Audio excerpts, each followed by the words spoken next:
Yesterday, want him to be remembered. I was in our study at home on the computer, paying bills, just doing some routine business, and the phone rang at the house, and it was my mother-in-law, who lives in Rome but had the TV on at her house. And she said, "This is why I don't want you people ever moving to New York City."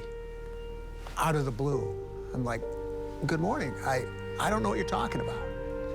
Then she started to explain. I turned on the TV, saw the Today Show,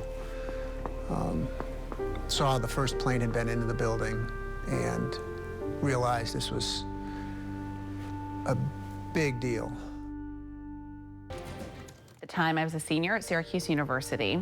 I remember waking up, my alarm went off. I had class that day, and I had set my alarm to a news radio station. So the first thing that I hear when I open my eyes was, some of the radio broadcasters talking about what had happened, that a plane had gone into the towers. And at the time, I was still groggy, and I wasn't really fully comprehending what was going on.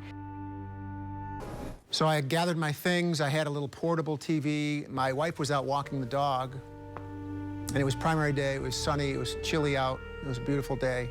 She was walking up the street. I'm zipping down the street in the car. I stopped. I showed her the image on the TV. I said, New York City's under attack. We don't know exactly why, but I'm going to work. And she's like, go, go, go. I understand, And she went home, and I went into the TV station. I remember people standing outside Ground Zero, as it became known, holding up pictures and signs and phone numbers. Do you know anything about, my mom or my dad or my brother or my sister or, my uncle? And thinking about what they were going through at the time, it was incredibly powerful, and you felt so badly for these families. We'll tell you where this all happens. I distinctly also remember the emotion in the newsroom being very, very unsettling.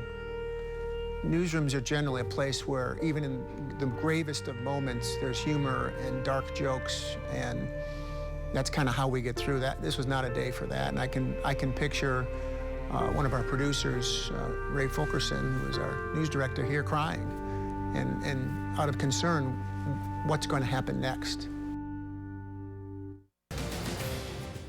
But when we learned that Mark Morabito's wife was on the first plane of the first tower, she was seated right behind one of the terrorists.